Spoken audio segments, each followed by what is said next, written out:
میں تو پورے ملک میں منتیں کر کر کے تھک گیا، مجھے اللہ نے وہ مولوی متھے ہی نہیں لگایا جو مجھے صرف اتنا بتا دے کہ بی بی حلیمہ کا مذہب کیا تھا، کس کا کلمہ پڑھتی تھی۔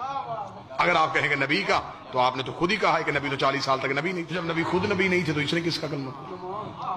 اگر آپ کہیں اس نے نبی کا کلمہ نہیں پڑھا تو پھر بھی نبی کو دودھ پلا دیا، تو پھر میں فوراً قرآن کی آیت مولوی کے گلے میں پھندا بنا کے ڈال دوں گا۔ اللہ قرآن میں کہتا ہے وَحَرَّمْنَا عَلَيْهِ الْمَرَاضِعَ، ہم نے حرام کر دیا تھا دائیوں کا دودھ موسیٰ پہ۔ شرم کر، موسیٰ نوکر ہے، یہ سردار ہے۔ بسم اللہ الرحمن الرحیم۔ معزز ناظرین، آپ نے یہ ویڈیو ملاحظہ فرمائی۔ موصوف یہ پوچھ رہے ہیں کہ حضرت اماں حلیمہ سعدیہ رضی اللہ تعالی عنہا، ان کا مذہب کیا ہے، اور نبی پاک صلی اللہ علیہ وآلہ وسلم نے ان سے دودھ نہیں پیا ہے، یہ ثابت کرنے کی کوشش کر رہے ہیں۔ تو میں ان سے یہ گزارش کرنا چاہتا ہوں، ہم سے بعد میں پوچھیے گا، آپ اپنے گھر کی تلاشی لیجئے، آپ اپنے گھر کی کتب کا مطالعہ کیجئے، ان کے اندر کیا بات لکھی ہوئی ہے۔ آپ کے سوال کا جواب آپ کو اپنے گھر کی کتابوں سے مل جائے گا۔ یہ میرے سامنے اصول کافی ہے، جو ان کی سب سے معتبر ترین کتاب سمجھی جاتی ہے، یعنی ان کے ہاں اس کا ایسے درجہ ہے جس طرح ہمارے ہاں بخاری شریف کو درجہ دیا جاتا ہے، تو یہ اصول کافی کو اتنا تسلیم کرتے ہیں۔ تو اس اصول کافی کا اگر آپ مطالعہ کر لیتے ہیں تو نہ صرف آپ کو یہ پتہ چلے گا کہ حضرت اماں حلیمہ سعدیہ رضی اللہ تعالی عنہا ان کا مقام کیا ہے، بلکہ میں آپ کو آپ کے گھر کی کتابوں کا آئینہ بھی دکھانا چاہتا ہوں کہ ان کتابوں کے اندر کیا کیا باتیں نبی پاک صلی اللہ علیہ وآلہ وسلم کی طرف منسوب ہیں۔ سنی حضرات بھی ذرا غور کیجئے گا تاکہ آپ کو حقائق کا پتہ چلے کہ انہوں نے اپنی کتابوں کے اندر کیا کیا گل کھلائے ہیں۔ اصول کافی ہے، جلد نمبر 100 ہے، اس کے اندر یہ لکھنے والا یعقوب کلینی، ان کا بہت بڑا شیخ الاسلام ہے اور حجت الاسلام ہے، اس نے یہ بات لکھی ہے۔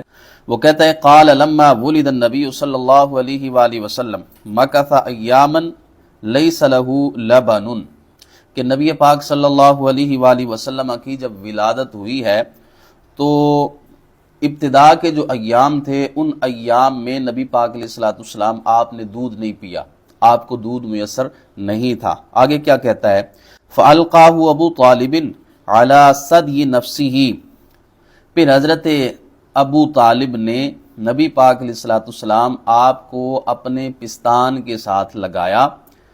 فَأَنزَلَ اللَّهُ فِيهِ لَبَنًا، یہ بات انہوں نے لکھی ہے، ہماری کتابوں میں اس طرح کی باتیں نہیں ہیں، اور ان کی کتاب کے اندر، اور پھر وہ سب سے معتبر ترین جو کتاب ہے اس میں یہ بات لکھی ہوئی ہے، اور کتنی یہ غلط بات ہے جو نبی پاک علیہ السلام کی طرف منسوب کی گئی ہے۔ کہتے ہیں فَأَنزَلَ اللَّهُ فِيهِ لَبَنًا، نبی پاک علیہ الصلوۃ والسلام کا منہ مبارک جناب ابو طالب نے اپنے پستان کے ساتھ لگایا، تو فَأَنزَلَ اللَّهُ فِيهِ لَبَنًا، اللہ تبارک و تعالیٰ نے ابو طالب کی چھاتی سے نبی پاک علیہ السلام کے لیے دودھ جاری کر دیا۔ اب یہ بتائیں گستاخی نہیں ہے؟ یہ کتنی غلط بات ہے جو نبی پاک علیہ السلام کی طرف انہوں نے منسوب کی ہے۔ پہلے کہتے ہیں کہ حضرت ابو طالب دودھ پلاتے رہے اور حضرت ابو طالب کی چھاتی سے نبی پاک علیہ السلام کے لیے دودھ آتا رہا، یہ بات انہوں نے، یہ غلط بات اپنی کتابوں کے اندر نبی پاک علیہ السلام کی ذات کے حوالے سے انہوں نے کر دی۔ اس کے بعد کہتے ہیں حتی وقع ابو طالب علی حلیمۃ السعدیۃ فدفعہ الیہا، کہتے ہیں کہ نبی پاک علیہ السلام کو جناب ابو طالب دودھ پلاتے رہے، یہاں تک کہ انہوں نے حضرت اماں حلیمہ سعدیہ رضی اللہ تعالی عنہا کے حوالے نبی پاک علیہ السلام کو کر دیا، اور پھر انہوں نے نبی پاک علیہ الصلوۃ والسلام آپ کو دودھ پلانا شروع کر دیا۔ اب انہوں نے جو بات لکھی ہے وہ بڑی قابل غور ہے کہ جناب ابو طالب نے نبی پاک علیہ السلام کو حضرت اماں حلیمہ کے حوالے خود کیا ہے۔ اب جو اعتراض کر رہے ہیں نا، کم از کم یہ بات اپنی کتابوں سے دیکھ لیں کہ حضرت اماں حلیمہ سعدیہ رضی اللہ تعالی عنہا، ان کے حوالے نبی پاک علیہ السلام کو کرنے والے کون تھے؟ یہ جناب ابو طالب ہیں۔ جناب ابو طالب نے نبی پاک علیہ السلام کو حضرت اماں حلیمہ سعدیہ رضی اللہ تعالی